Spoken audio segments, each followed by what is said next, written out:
Hello. Hang on. Thank you very much. Are we right? Okay. Thank you very much for being here.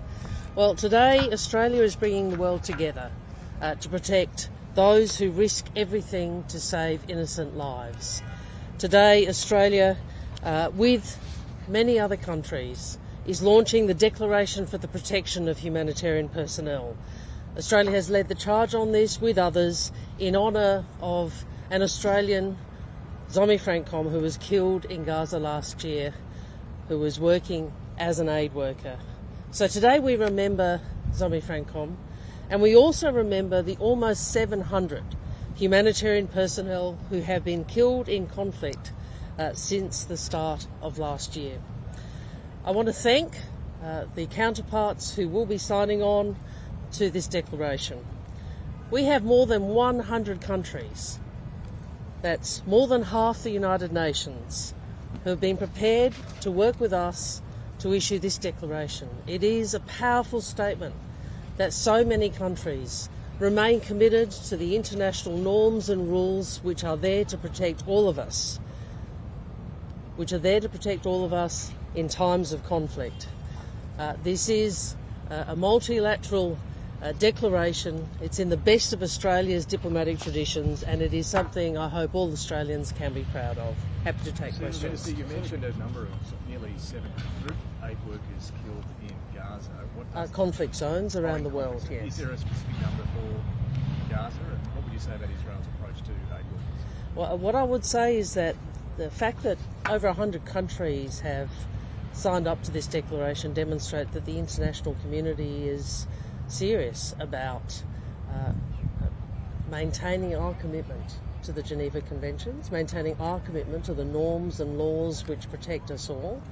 As I will say in my speech, humanitarian workers are the best of us. They go into conflict zones to ensure that civilians are provided with aid, and they are protected under international law, and that should be observed. Phil? Senator, as per the recognition announced this morning, Benjamin Netanyahu's reacted quite angrily, said there will never be a Palestinian state, and he's threatening repercussions when he returns to Israel.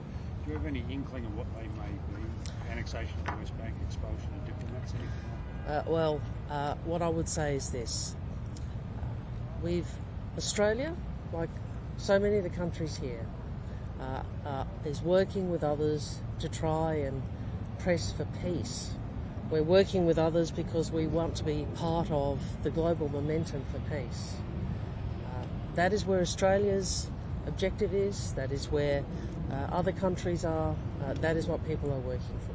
Foreign Minister, is there more you're specifically asking for from Israel on Zomi Francom's death? There's been discussion, for example, about the audio from that day and whether the family can get access to that. Look, we've put our view about these issues to the Israeli government, and as you know, we have the Binskin report.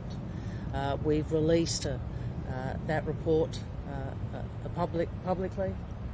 We've made clear our position on that.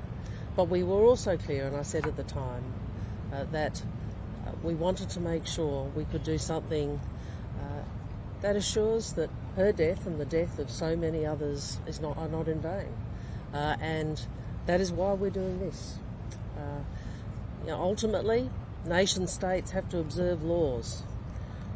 What we as an international community can do is come together to reiterate our commitment to the Geneva Conventions, to the rules of war, to reiterate that what we will do, supporting practical action to ensure that humanitarian workers are protected. Foreign Minister, Al Jazeera. In terms of what you're doing today, do you not think, given Israel has killed more humanitarian workers than any other country, that perhaps now there should be legal action? Would you encourage the ICC to investigate the death of humanitarian workers in Gaza? And if I may, a second question on recognition that you did earlier on today. Recognition is obviously an important step, but to stop the war in Gaza, do you need to take strong sanctions, possibly directly against Prime Minister Netanyahu? Well, in relation to the latter, we, alongside the majority of the international community, have called for a ceasefire. That's what we want. We recognise Australia is not the central player in the Middle East, but what we are doing here is contributing towards momentum. And that momentum, we hope, with others, can bring about the peace that we all want. And in relation to the other issues, I would simply say this. These laws, these rules, these norms apply to all countries, in all circumstances. That is the expectation of the international community, and that is what we are reiterating again today with this declaration. But how would you describe Israel's approach to aid workers? Well,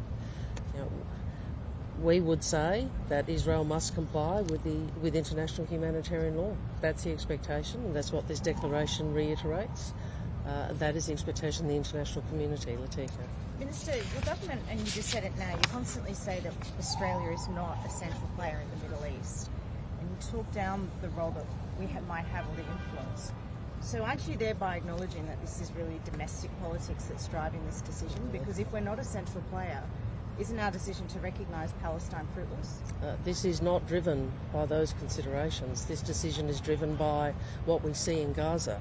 This decision is driven by the deaths of so many civilians. This decision is driven by a war, a conflict that I think has reached unimaginable proportions. And this decision is driven by a famine that exists in Gaza. So the international community has come together and said we have to do something. And of course I recognise that Australia is not able by itself to stop this war. But what we can do is add our voice to pressing for peace, momentum for peace. And that is why we have recognised, that is why we see so many other countries making similar commitments. It is the desire of the international community for peace. Thank you. Thank you. Okay. It's quite warm, isn't it?